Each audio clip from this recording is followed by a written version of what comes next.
Hey guys, so power's been out here since Friday, and this is Sunday morning, and I tested out some of my lighting here. This battery that's connected to the solar panel in this window, this worked out pretty good, but I think I've learned something here. I strung up these wires leading up to some lighting above the patio door, so that at night we'd have some light in this room. And this is before I fired up the generator. I thought it'd only be, say, I don't know, 3-4 hours worth of power outage, so I figured I'd just hook this up and at least have lights in here. So I've got 1, 2, 3 lights. Got this third one right here, just kind of strung up with speaker wire, which is doing the job very well. The only problem is that these incandescent lights, I'm using these typical automotive light fixtures. This you'd probably see mounted on the back of the bed of a pickup truck or any kind of utility application, and it's pretty good because it's very simple, but the problem is these incandescent lights really drag this battery down. So I put the meter on here and kind of monitored where we were at. So as you can see, we're at 10 volts now, and it still hasn't fully charged back up from just using this for several hours on Friday night. So I think one of the things I'm seeing here, one thing I'll modify with this setup is going forward, I'm going to have to bite the bullet and get those expensive LED lights, because they're just going to pay off in the long run with battery life. But that's one quick lesson on this. LED lights, they're going to be more expensive, but they're definitely going to let your battery run longer. So there's our first lesson during this grid down situation. Yeah, the power went out. A bunch of storms came through northern Illinois Friday, knocked out power in a lot of areas, and we're still waiting. So this is Sunday morning, and the power hasn't been restored yet. So what I've done is I've hooked up our generator. You can see I got an extension cord running over here to a light and some other essential things, and we got the generator running outside here. There it is, and I've got that generator hooked up to a transfer switch. I spent all day yesterday, a good part of yesterday, hooking up this transfer switch, but I'll show you what we got here.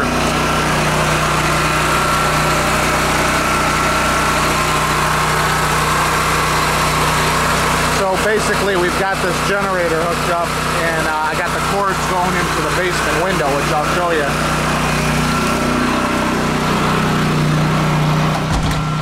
We've got 2 normal extension cords, and then there's the other cord that goes to the transfer switch.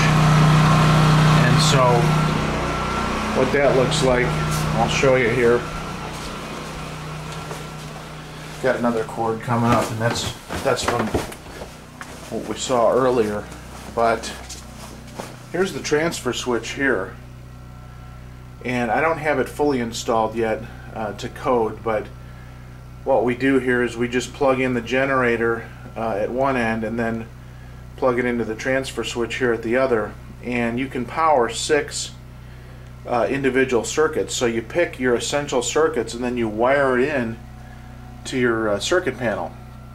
So your sump pump, your furnace, your ejector pump, refrigerator, basic appliances that you want to have essential appliances running. You don't want to be without power for those. So this transfer switch will power those circuits. But the key to this whole thing is what the transfer switch does is you've got 2 positions. I don't know if you can see that, but one position is line and one position is generator.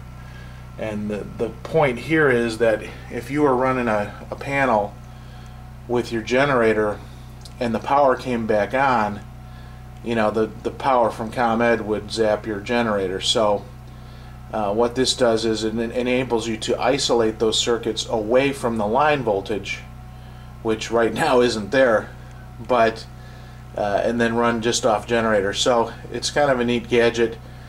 This one you can buy at Lowe's or Home Depot. It's got a couple of wattage meters there, so you can kind of tell what your load is, and if you select the circuits that you're going to power intelligently, you know, they kind of walk you through different scenarios in the documentation, so that you don't overload the thing. But it's pretty decent. And then, you know, in addition to that, I've got you know, if you could see this, couple extension cords coming in here, running some less essential refrigerator, freezer, that kind of thing. So anyway, that's kind of where we're at with this today.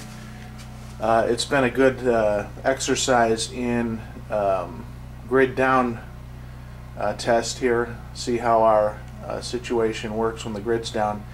And I'll tell you, you know, this the generator is not something that you'd want to rely on for long term, because, you know, this one we have has been good. It's got a 5-gallon tank on it, and it's lasted for yesterday it lasted 9 hours on a 5-gallon tank. So that's a pretty good run time. However, you know, for long-term grid down, you're going to want to, if the grid goes down for any length of time, you're going to want to have other methods. So this is good to keep things running in the interim. If there's an intermittent grid down situation, like in a third world country, this would be great to kind of supplement that. But as far as a permanent solution to your power needs, you know, you're going to want to have alternative methods like full-blown solar, and just go all out with everything, rainwater collection and so forth. Because right now, another thing I was going to point out was we've taken the two center circuits there and tied them together for 220 for our well pump. And so you know, we're on well and septic, so we're kind of off the grid in that sense, but you know, in order to get the water out of the well, you have to run that pump. And that's not too bad, because, you know, it fills up a tank, a pressure tank, and so you have a buffer there. You could probably, you know, flush toilets and run water for a little bit of time just off the pressure tank. But it, you know, if you wanted to take a shower or something, you'd have to fire up the generator and let it run for a little while. But so that's kind of where we're at. Just a brief view into our grid down. Hopefully the power will come on soon, but stay tuned and we'll keep you posted. Thanks.